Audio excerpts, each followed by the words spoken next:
Café Jurídico, episodio 95.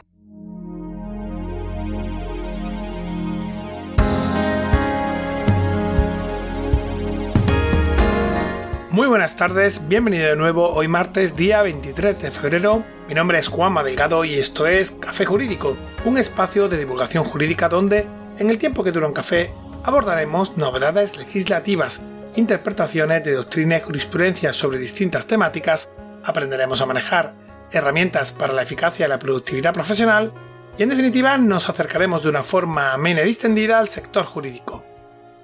¡Comenzamos!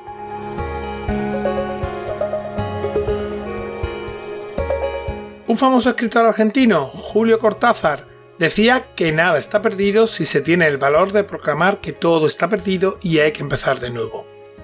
Muchas veces toca empezar de nuevo en la vida y cuando se han cometido errores graves, pues hay que intentar limpiarlos y seguir adelante. Que para bien o para mal la vida no se detiene.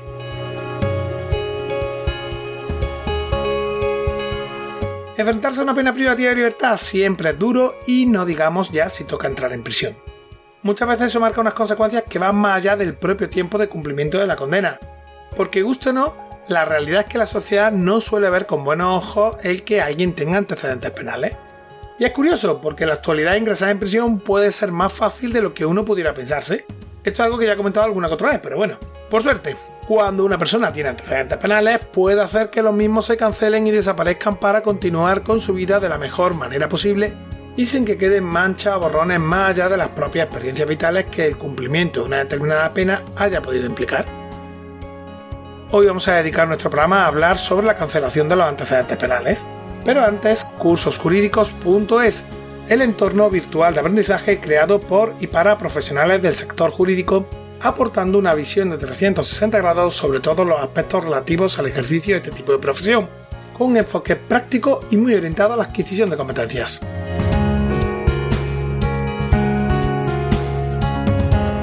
Y ahora sí, comencemos por el principio. Los antecedentes penales surgen a partir de una sentencia condenatoria, esto es, cuando un procedimiento penal concluye con el dictamen de una sentencia de condena y ésta deviene firme. Estos antecedentes penales se inscriben en el Registro Central de Penados y Rebeldes del Ministerio de Justicia, donde quedan debidamente anotados. Así, en el Registro Central de Penados se inscribirán las resoluciones firmes por la comisión de un delito que impongan penas o medidas de seguridad dictadas por los juzgados o tribunales del orden jurisdiccional penal de España, así como las dictadas por los juzgados y tribunales de cualquier estado extranjero cuando así se determine por los tratados internacionales suscritos por España y las disposiciones dictadas por la Unión Europea. Conviene por tanto destacar que en este registro no figurará información sobre condenas a menores de edad o sobre antecedentes policiales. Mediante la consulta al Registro Central de Penados se puede acceder a información como nombre y apellido del penado, delito cometido, grado de participación, fecha de condena según sentencia y otros datos relativos al cumplimiento de la pena, como por ejemplo la suspensión, figura que analizamos hace un par de semanas en el programa número 91, que por cierto te animo a que escuches si aún no lo has hecho. El certificado de antecedentes penales es el documento oficial donde figura la información contenida en el Registro Central de Penados. Ni que decir tiene que los datos del Registro Central de Penados no son accesibles por cualquiera y se encuentran especialmente protegidos por la normativa de protección de datos y su acceso se limita básicamente al propio penado, que puede solicitar un certificado de antecedentes penales cuando quiera, eso sí, supone un pequeño coste, y a determinados organismos. Así, con carácter general, puede decirse que nadie podrá tener acceso al certificado de antecedentes penales de un tercero sin su permiso expreso. No obstante, se puede acceder a la información del registro sin consentimiento para determinadas actividades relacionadas con la Administración de Justicia, para el control de pasaportes, el control de armas, actividades estadísticas, así como ante determinadas peticiones de autoridades de estados extranjeros de acuerdo a normas de la Unión Europea y a convenios internacionales de asistencia judicial penal. Y en principio, salvo en estos casos, nadie puede acceder al certificado de antecedentes penales de un tercero sin su consentimiento. De hecho, el artículo 136.4 del Código Penal dispone literalmente que las inscripciones de antecedentes penales en las distintas secciones del Registro Central de Penados y Rebeldes no serán públicas. Durante su vigencia, solo se emitirán certificaciones con las limitaciones y garantías previstas en sus normas específicas y en los casos establecidos por la ley.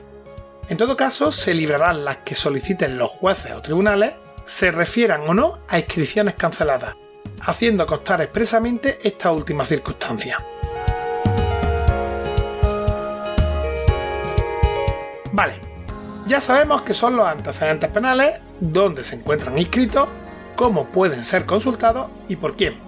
Es verdad que no he explicado el proceso de solicitud de certificado de antecedentes penales por el propio interesado, pero es que se trata de un trámite que no requiere ninguna complejidad. Pero vamos, en resumidas cuentas, indicar que este certificado se puede solicitar de forma presencial en cualquiera de las gerencias territoriales del Ministerio de Justicia situadas en cada una de las comunidades autónomas, así como por correo postal o por vía telemática. En la nota del programa dejo enlace para poder realizar la solicitud por este último medio. Bien, ya que sabemos todo esto, veamos ahora cómo pueden cancelarse estos antecedentes penales. Antes de pasar a ver los requisitos para la cancelación, se debe conocer la clase y cuantía de la pena impuesta. Por tanto, habrá que ver el fallo de la sentencia para conocer la pena y su extensión. Esto es, si se ha condenado a alguien a tantos meses o años de prisión o de multa, de retirada del permiso de conducir, etc. Ya que en función de la pena o penas impuestas en la sentencia, dependerá el tiempo que tardará en cancelarse los antecedentes penales.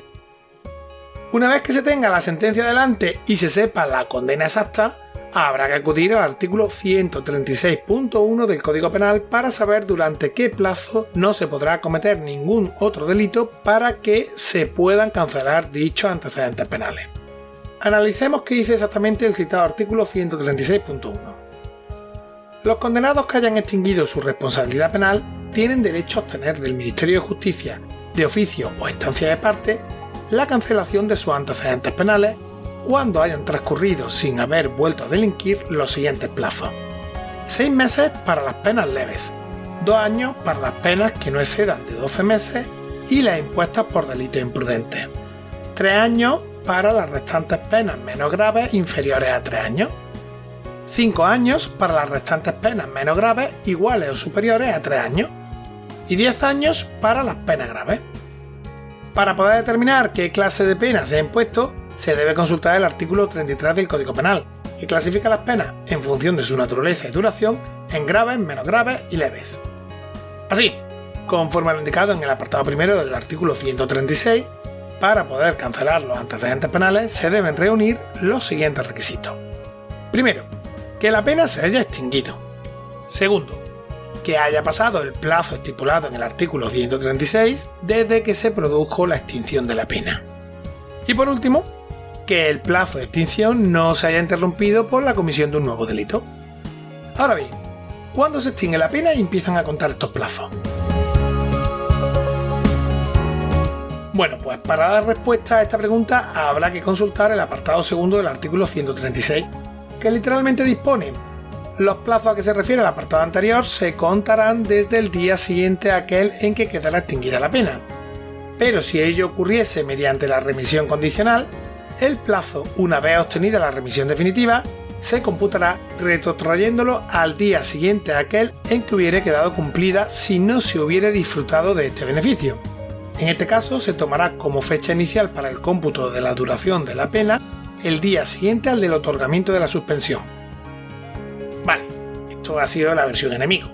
Intentemos ahora explicarlo en una versión un poco más amigable. Ya sabes, de una manera más sencilla. En principio, la pena se extingue por su cumplimiento, ya sea prisión, multa, trabajo en beneficio de la comunidad, lo que sea.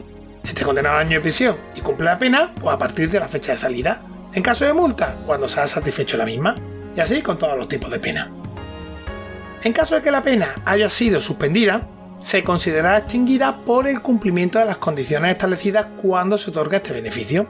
Otra cosa es el momento a partir del cual se debe empezar a contabilizar el plazo del 136.1 para acceder a la cancelación, que ahí sí será desde la fecha de la remisión de la pena y tomando como referencia el plazo que efectivamente hubiera tenido que cumplir si no se hubiese suspendido la pena. Vamos a poner un ejemplo para ver si podemos dejar esto un poco más claro. Si una persona es condenada a 1 año de prisión y se le suspende la pena bajo la condición de que no vuelva a delinquir durante el plazo de 3 años, deberá cumplirse este requisito para que se considere extinguida la pena por esta vía y poder cancelar los antecedentes penales.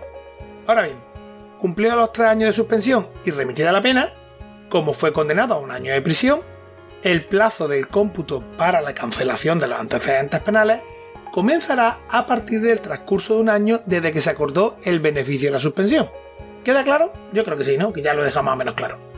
Otra cosa, en caso de múltiples condenas en una misma sentencia, el cómputo para la cancelación de los antecedentes penales empieza a contar a partir del cumplimiento de la última de las condenas impuestas en la resolución. Ok, ya se reúnen todos los requisitos para la cancelación. ¿Es un proceso automático? No.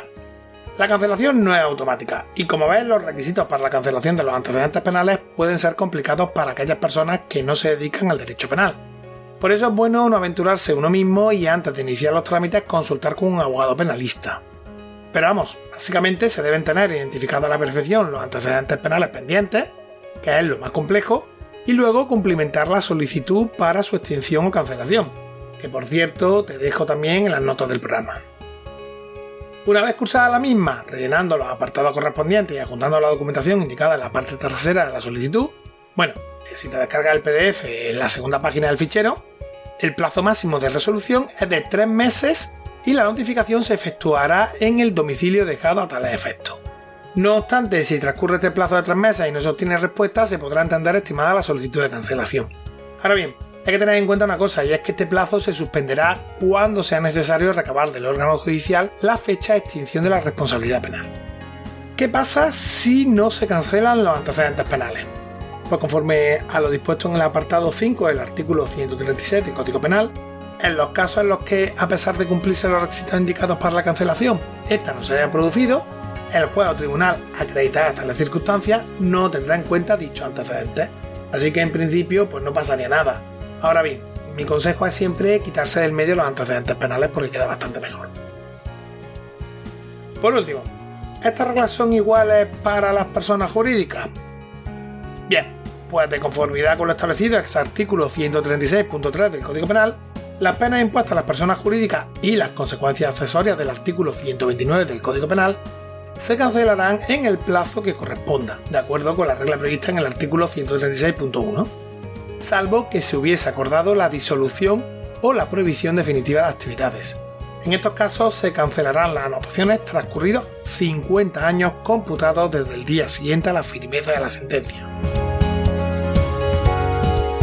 ¿Qué os ha parecido el programa de hoy? Si os ha gustado, en otro programa podemos explicar cómo cancelar los antecedentes policiales. Os recuerdo que podéis hacerme llegar vuestra opinión desde nuestra página web cafejurídico.es, de donde también es posible acceder a todos los episodios que hemos emitido hasta la fecha, escucharlos por series temáticas y por supuesto enviarnos dudas legales o pedir que tratemos un asunto concreto.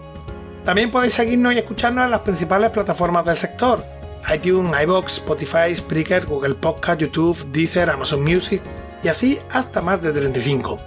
Suscríbete, emitimos programa los martes y jueves a las 4:30 de la tarde.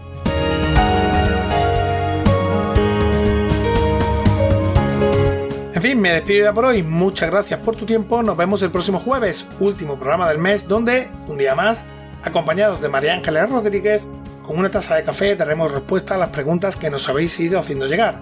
Entre tanto, cuídate mucho y adiós.